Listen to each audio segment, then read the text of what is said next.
think historically the ILWU has been this entity, this labor organization that really took care of its people, its brothers and sisters.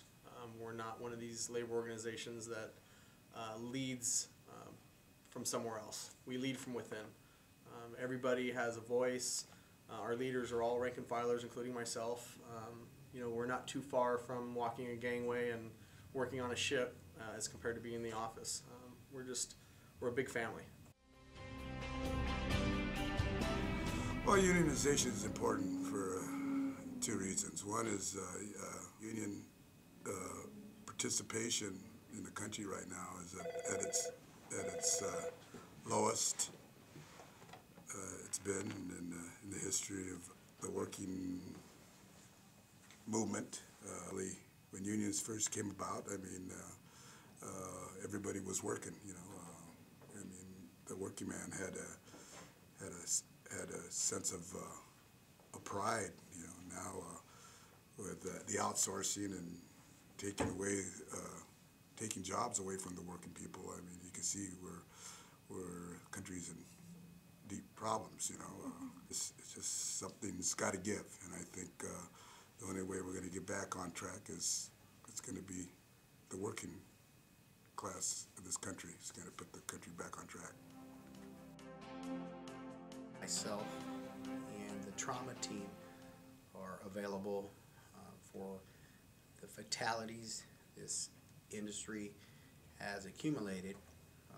In my particular 4 years in office, there's been 6 fatalities. We don't, you know, nobody wants to be behind this seat when there's fatalities, but we have to be prepared. We have to be able to deploy a unit like the trauma team, constantly dealing with injuries. We work with the Department of Labor. We work with the surrounding facilities, the Kaisers, the Permanente, work with Providence, Little Company of Mary. One of our members passes. We usually deal with the surviving spouse and their dependent children. They meet with me and we go over a checkoff list depending if they were active or retired, and go over what lies ahead.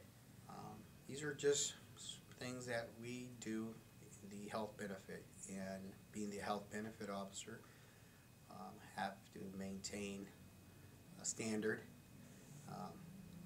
and always looking for adapting new changes that benefit our members.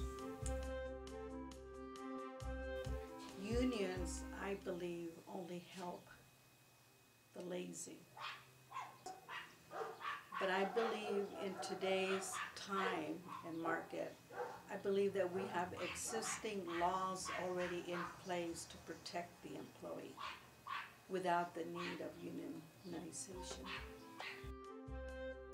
I think that teaching unions support bad teachers. Teachers that can't teach shouldn't be teaching. Well, I think unions historically have been very significant. They've protected people that needed to be protected from people who are more powerful in society. I also think that unions can be counterproductive. Sometimes they protect people that aren't doing their jobs and shouldn't be protected. I started out and worked all the different jobs. I was active in the union all the years, participated in all the committees. I was elected as president of Local 13 a number of times, and then I was the international president from 1990 to 91 to 94, and have stayed active ever since. The ILWU, first of all, I'm 3rd generation longshoreman. I am 5th generation San Pedro, and that this union put me through school, put me through college. I went to UCLA, and this union paid for all of my food and medicine because we had one of the best medical plans that exists. And as a whole, this union represents over $1 billion that is negotiated that goes into the local economies, that is spent for the people who own restaurants, the people who sell clothes, all of the different businesses in this town. So $1 billion goes into the community from the contract that we negotiate.